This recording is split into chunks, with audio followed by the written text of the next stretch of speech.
नमस्कार, आप देख रहे हैं खबर दोपहर और मैं हूं आपके साथ विभा उपाध्याय और मैं हूं आपके साथ अली मतर। बुलेटिन में सबसे पहले हम आपको हादसे की एक खौफनाक तस्वीर दिखाते हैं और इस तस्वीर को देखकर आप दहल जाएंगे।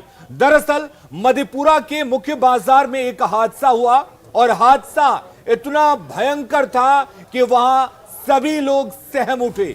दरअसल एक तेज रफ्तार बेकाबू स्कॉर्पियो ने एक शख्स को ठोकर मार दी और जोरदार ठोकर लगने के बाद से यह शख्स काफी दूर जा गिरा। सड़क हादसे में एक शख्स की मौत हो गई। तस्वीर देखिए, कितनी भयंकर तस्वीर है ये। और तस्वीर का एक दूसरा पहलू ये, स्कॉर्पियो की रफ्तार इतनी तेज थी कि उसने एक शख्स को ठोकर मारी और वो शख्स दूर जा गिरा। उसके बाद भी स्कॉर्पियो सवार ने गाड़ी को रोका तक नहीं। हालांकि इस हादसे में उस शख्स की मौत हो गई। आपको बता दें कि पहले सुबह यह शख्स दुर्गा मंदिर से पूजा कर अपने घर वापस लौट रहा था। तभी मंदिर से कुछ दूरी पर एक अनियंत्रित स्कॉर्पियो ने उसे ठोकर मार दी। तस्वीरों में आप देख सकते हैं किस तरीके से बेकाबू स्कॉर्पियो ने उस शख्स को ठोकर मारी। हालांकि उसके बाद वहां पर लोग दौड़े पहुंचे, लेकिन तब तक उस शख्स की मौत हो चुकी थी। यह टक्कर इतनी जबरदस्त थी कि वो शख्स करीब 50 मीटर दूरी पर उछल कर जा गिरा और इस हादसे में उस शख्स की मौत हो गई। तो ये तस्वीरें आपको विचलित कर सकती हैं, लेकिन इन तस्वीरों को दिखाना हमारी मजबूरी भी है और आपको सचेत करना जिम्मेदारी भी है। क्योंकि देखिए, जिस तरीके से हादसे के शिकार इस शख्स की मौत हो चुकी है, रफ्तार का कहर जिस वजह से इस शख्स की जान चली गई है। सुबह ये शख्स मंदिर से पूजा कर वापस लौट रहा था, जिस दौरान इस बेकाबू बोलेरो ने इस शख्स की जान ले ली है, जिसमें इस शख्स की मौत हो चुकी है। बिल्कुल, और ये तस्वीरें सीसीटीवी में कैद हो गई जो आपके सामने है। देखिए कितना जोरदार टक्कर मारा इस स्कॉर्पियो ने।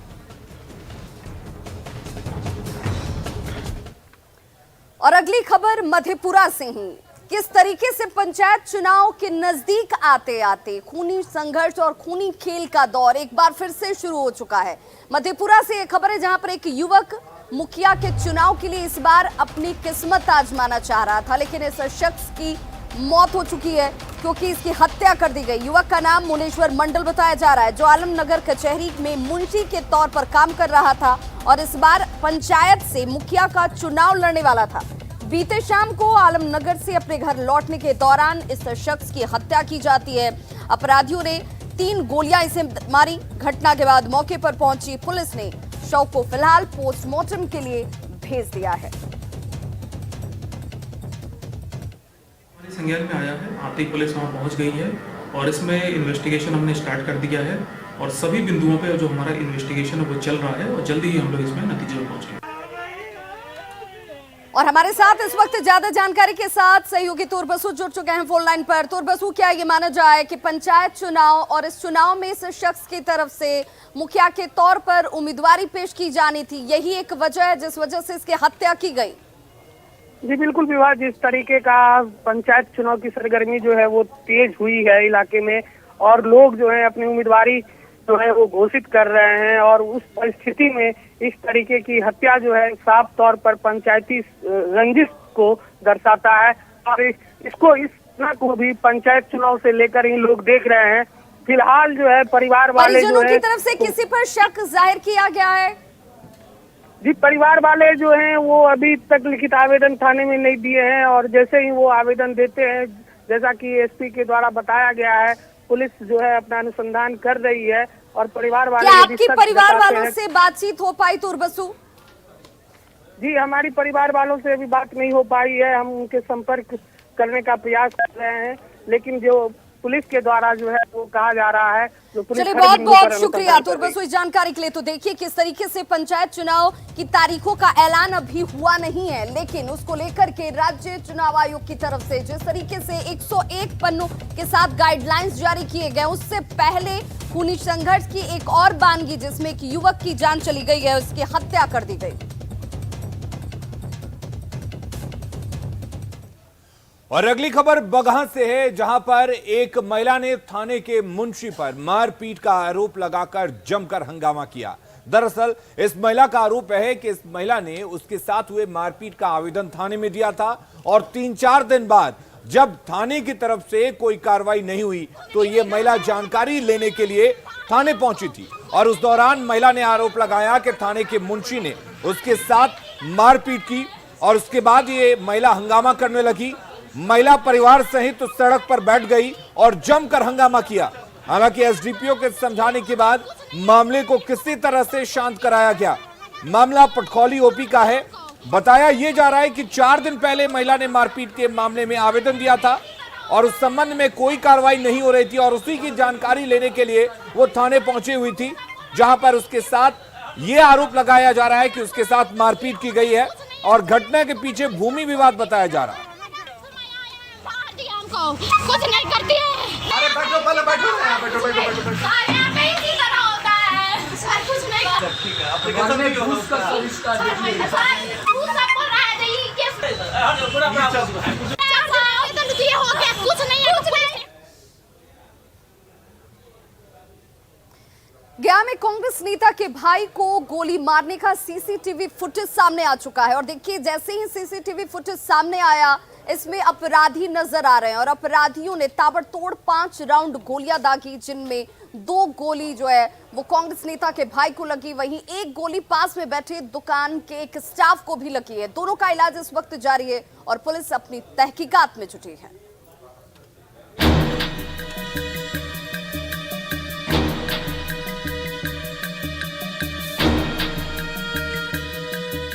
गया के कांग्रेस नेता आजमी बारी के भाई फहीम बारी मारूफगंज मोहल्ले की सड़क से गुजर रहे हैं। तभी पहले से घात लगाए 2 नकाबपोश अपराधी सामने से आते हैं और उन पर ताबड़तोड़ गोलियां बरसा देते हैं। फिर तो मारूफगंज मोहल्ले में अफरा तफरी मच जाती है। गोलियों की तड़तड़ाहट सुनकर हर कोई जान बचाकर भागने लगता है। ये देखिए मस्जिद से जुमे की नमाज अदा कर फहीम बारी घर लौट रहे हैं।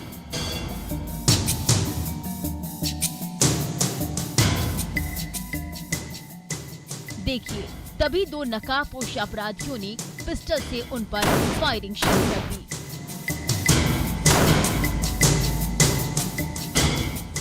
ये देखिए पहली गोली मारी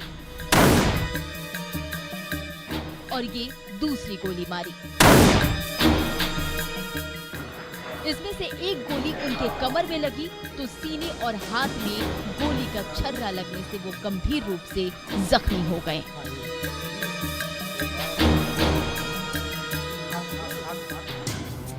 घायल फहीम बारी को तुरंत गया के मगध मेडिकल कॉलेज अस्पताल में एडमिट कराया गया, जहां उनकी हालत अब खतरे से बाहर है। गोलीबारी के पीछे जमीन विवाद की बात सामने आ रही है। अनिरुद्ध यादव, संजय यादव, पप्पू यादव और 5-6 था, सब मिल करके आते थे।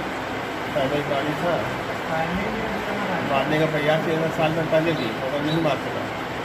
हमने यहाँ मारा। मारूफगंज जैसे गया के व्यस्ततम इलाके में दिन दहाड़े हुई गोलीबारी से पूरे इलाके में दहशत फैल गई है। वारदात के दौरान गोली लगने से फहीम बारी तो घायल हुए ही वहां मौजूद 2 अन्य लोग भी गोलीबारी की चपेट में आ गए। इन सबको इलाज के लिए गया के ANMCH में भर्ती कराया गया है। गया पुलिस अपराधियों की धरपकड़ के लिए जोर शोर से छापेमारी कर रही है। जो अभी प्रथम दृष्टया जो हम लोग को जानकारी मिली है तो इसमें लगता है कि वहाँ के बहुत बड़े लोग जमींदार लोग हैं और कुछ जमीन का भी इसमें विवाद हो सकता है। इस सीसीटीवी फुटेज से साफ जाहिर हो रहा है कि गया के अपराधियों का दुस्साहस कितना बढ़ गया है। तभी तो शातिर अपराधी भीड़ भाड़ वाले इलाके में भी दिन दहाड़े गोलियां बरसाने से नहीं चूक रहे हैं। एलन लिली, न्यूज़ 18 गया।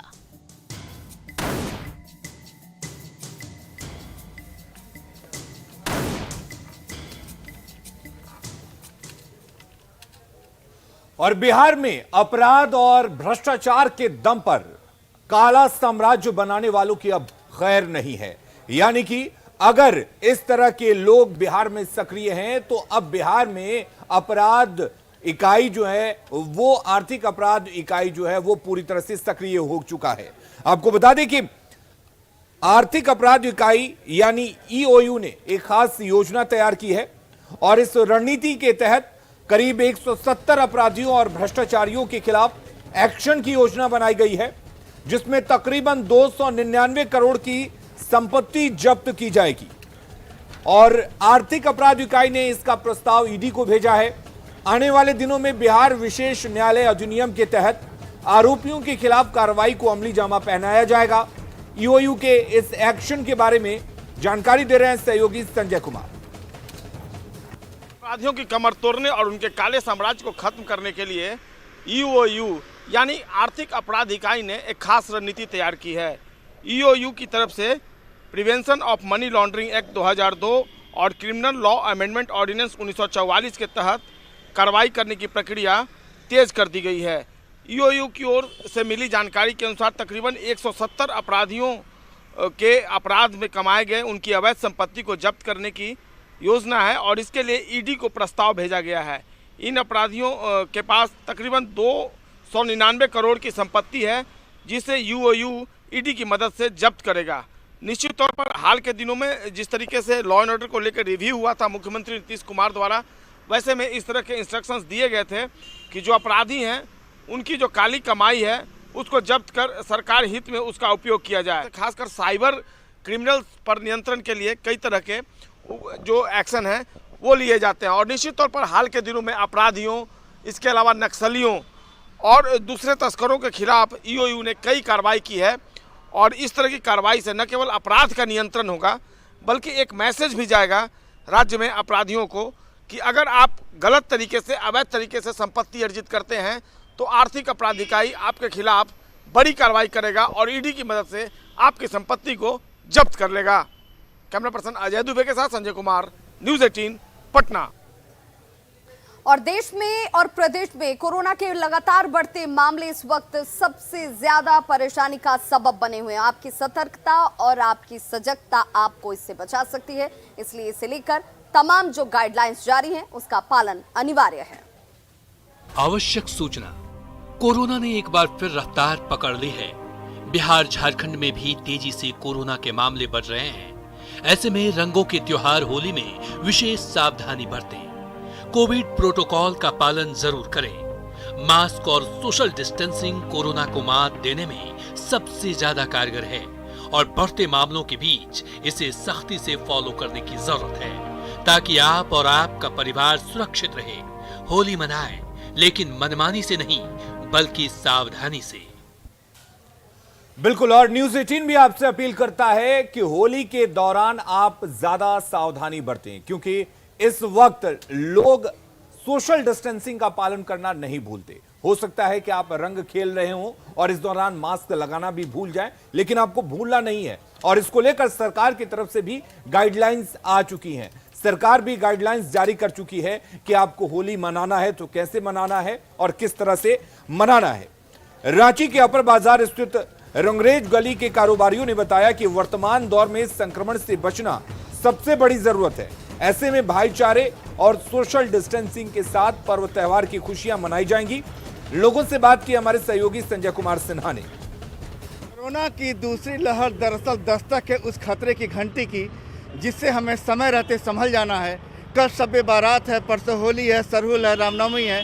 तमाम पर्व त्योहार को देखते हुए राज्य सरकार ने गाइडलाइन जारी की है कि लोगों को सार्वजनिक स्थल पर पर्व त्यौहार नहीं मनाना है, घर पर ही खुशियां मनानी है। और हम इस समय खड़े हैं राजधानी रांची के रंगरेज गली के पास, जहां पर दिन में सबसे ज़्यादा भीड़ लगती है, लेकिन लोगों ने इस बार शपथ ली है कि पर्व त्यौहार पर ज़्यादा लोग घर से बाहर नहीं निकलेंगे और सरकार की गाइडलाइन में पूरा सहयोग करेंगे। तो सरकार की जो गाइडलाइन है पर्व त्यौहार कैसे मनाना है? देखिए, पर्व त्यौहार तो एक शांति का चीज़ है। मुसलमान लीजिए, जैसे बोलता है शब बारात, तो सब के मतलब होता है रात और बारात के मतलब होता है इबादत करना। अब उसको इबादत करने के बजाय अगर हम रोड में उतर जाए तो अच्छी बात नहीं है। एक तो 144 लगा हुआ पकड़ सरकार की गाइडिंग है और यहाँ पर हम लोग सब इत्मीनान से रहते, कोई फीलिंग नहीं है। देखिए ये बगल में मस्जिद है, उधर मंदिर है, इधर भाईचारगी हम लोग, ऐसी कोई बात नहीं है, ऐसा कोई हम लोग आज से नहीं।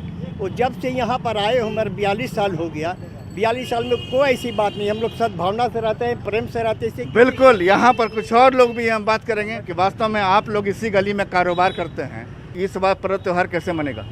पर्व त्यौहार सावधानी से मनेगा और सब लोग अपने अपने जो भी प्रिकॉशन लेने हैं लेंगे, है ना, और सादगी से बनाएंगे। और होली को लेकर क्या तैयारी है? होली को लेकर ऐसी कोई खास तैयारी नहीं है, क्योंकि सरकार की जो गाइडलाइंस है उसको फॉलो करते हुए घर में ही लोग अपने अपने त्योहारों को मनाएंगे।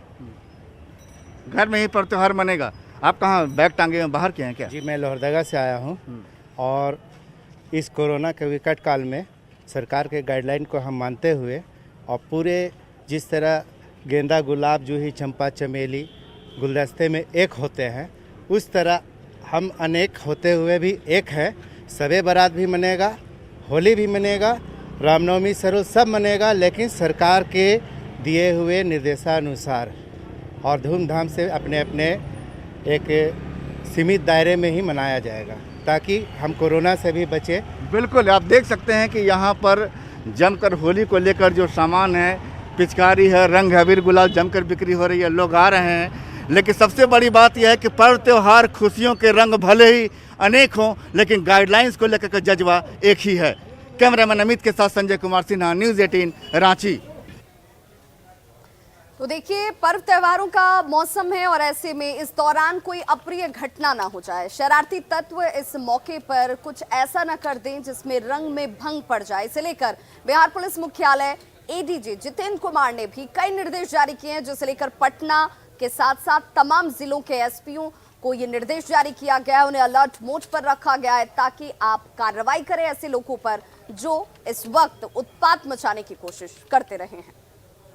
हमारे साथ मौजूद हैं एडीजी पुलिस मुख्यालय जितेंद्र कुमार जी, बात करते हैं इनसे। जितेंद्र सर, होली को देखते हुए क्या कुछ बंदोबस्ती की गई है, क्या तैयारी है पुलिस मुख्यालय की तरफ से? होली और दूसरे जो त्यौहार अभी साथ में ही हैं, उनके संबंध में उच्चतम स्तर पर समीक्षा भी की गई है और वीडियो कॉन्फ्रेंस के माध्यम से सभी जिला के पुलिस अधीक्षकों, जिला दंडाधिकारियों, प्रमंडलीय आयुक्त, महानिरीक्षक, उप महानिरीक्षक, इन सब के साथ डिटेल्ड डिस्कशन किए गए हैं और उनकी समीक्षा के आधार पर उनको निर्देश भी दिए गए हैं कि शांति व्यवस्था पूरी तरह से बना करके रखी जाएगी।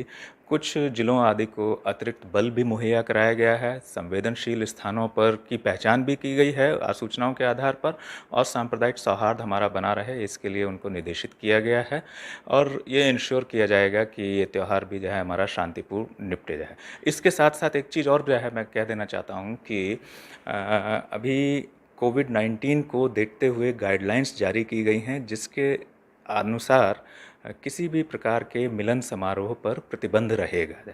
तो ये आपके माध्यम से मेरी अपील भी जो है सभी जनताओं से रहेगी, सभी जनता से रहेगी कि इन गाइडलाइंस का पूर्ण रूप से पालन किया जाए।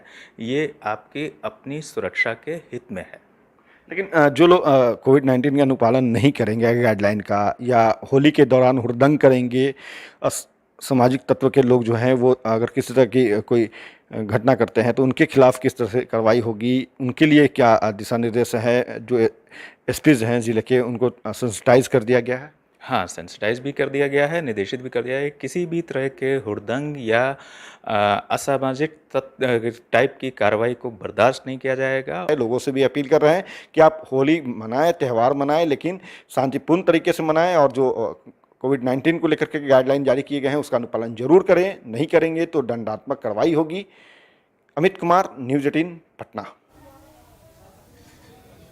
और आज प्रधानमंत्री के बांग्लादेश दौरे का दूसरा दिन है और इस दौरान प्रधानमंत्री एक बार फिर से एक बांग्लादेश के मंदिर में पहुंचे हैं। आपको बता दें कि इससे पहले भी प्रधानमंत्री नरेंद्र मोदी बांग्लादेश के मंदिर का दौरा कर रहे हैं। वो तमाम वहां पर अच्छे लोगों से मुलाकात कर रहे हैं।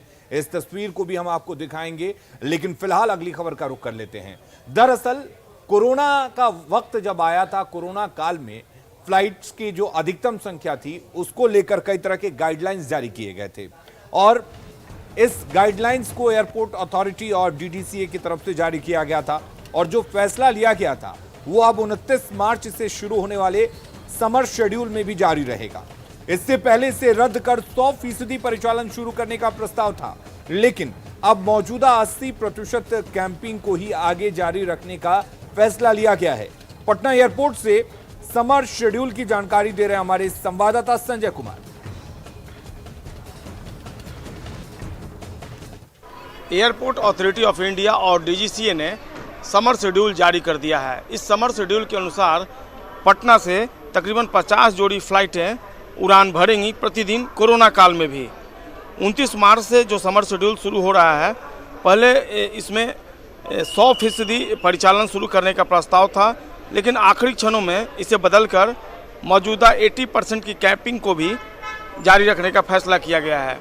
हालांकि विंटर शेड्यूल के बजाय पिछले समर शेड्यूल में प्रस्तावित विमानों की संख्या के आधार पर 80% की कैपिंग तय होने के कारण विमानों की संख्या में पटना एयरपोर्ट से बढ़ोतरी होगी और इसे बढ़ाकर 50 किए जाने की संभावना है। इन दिनों सप्ताह के अलग अलग दिनों में 44 से 45 फ्लाइटें देश के विभिन्न शहरों के लिए पटना एयरपोर्ट से उड़ान भरती हैं। फ्लाइटों की अधिकतम संख्या पर कैपिंग के कारण पटना रांची के बीच सीधी हवाई सेवा में अभी बाधा आ रही है। पटना रांची के बीच हवाई सेवा को शुरू करने का प्रस्ताव गो एयर ने दिया है।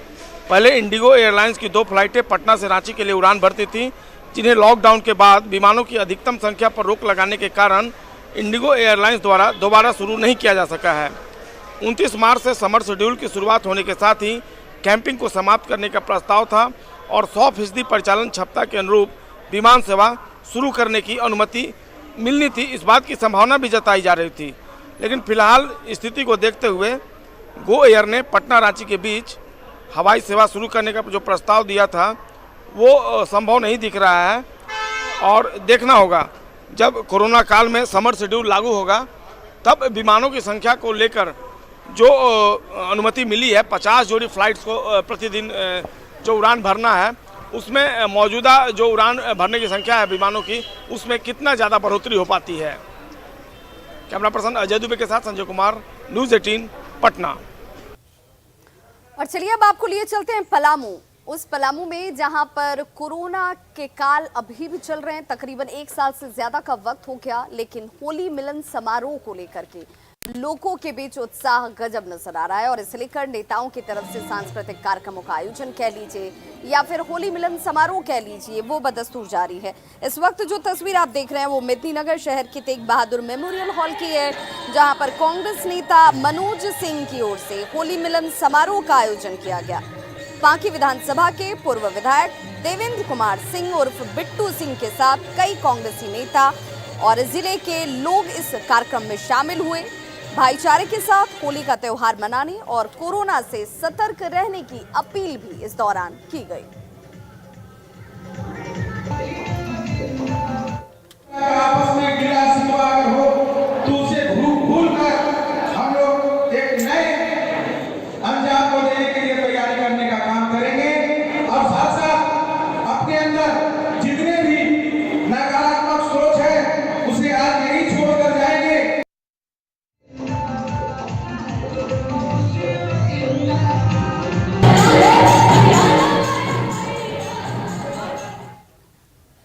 और प्रधानमंत्री नरेंद्र मोदी बांग्लादेश के दौरे पर हैं और आज उनके दौरे का दूसरा दिन है। आपको बता दें कि आज प्रधानमंत्री मतुआ समुदाय के मंदिर में पहुंचे हैं और वो पूजा अर्चना कर रहे हैं। तस्वीरें आप देख सकते हैं। आपको बता दें कि ओरकांडी मंदिर में पीएम मोदी इस वक्त पहुंचे हुए हैं और ये मतुआ समुदाय का मंदिर है जहां पर प्रधानमंत्री नरेंद्र मोदी पूजा अर्चना कर रहे हैं।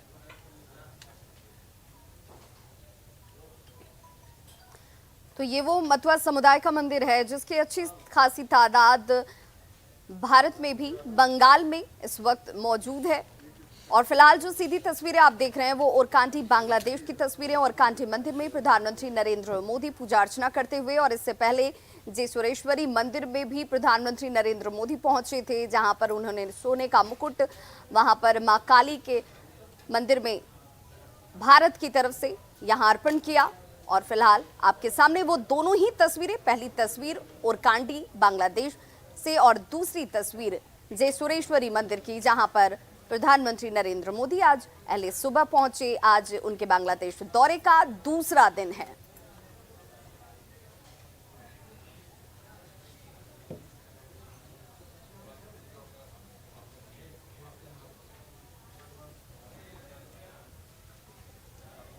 और खबरें लगातार जारी हैं। आप बने रहिए न्यूज़ 18 बिहार झारखंड के साथ।